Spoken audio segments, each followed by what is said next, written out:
দেখছেন সবাই আজকে মন্দারমণি থানায় আমরা সব সিভিক একত্রিত হয়েছি এই জায়গায়।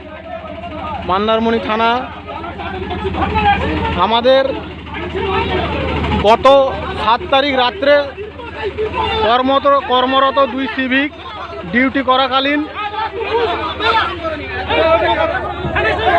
মোহন মাইতি এবং আমাদের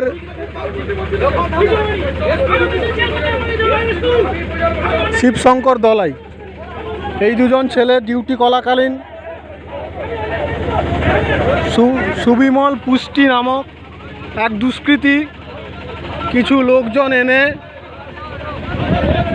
সিভিকের উপর চড়াও হয় এবং মারধর করে এবং উনি এখন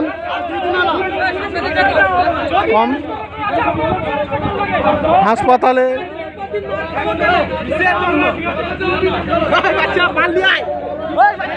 ভর্তি রয়েছে। এখন সিভিক আমরা সবাই সিভিক একত্রিত হয়ে একটাই কথাই বলছি যে এর সুষ্ঠু সমাধান আমাদের ওসি সাহেবও কিছু করছেন না, থানার কোনো অফিসারও কিছু করছেন না।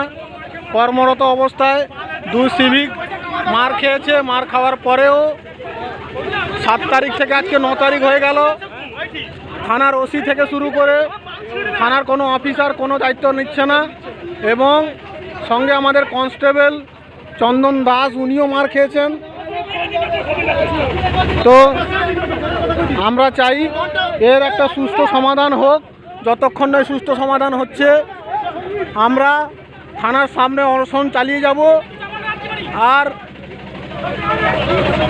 একটাই আপত্তি করছি স্যারেদের কাছে যে যেই দুষ্কৃতী আজকে এই ঘটনা ঘটেছে আগামী দিনেও যাতে এইরকম ঘটনা না ঘটাতে পারে তার জন্য যত তাড়াতাড়ি সম্ভব অ্যারেস্ট করা হোক।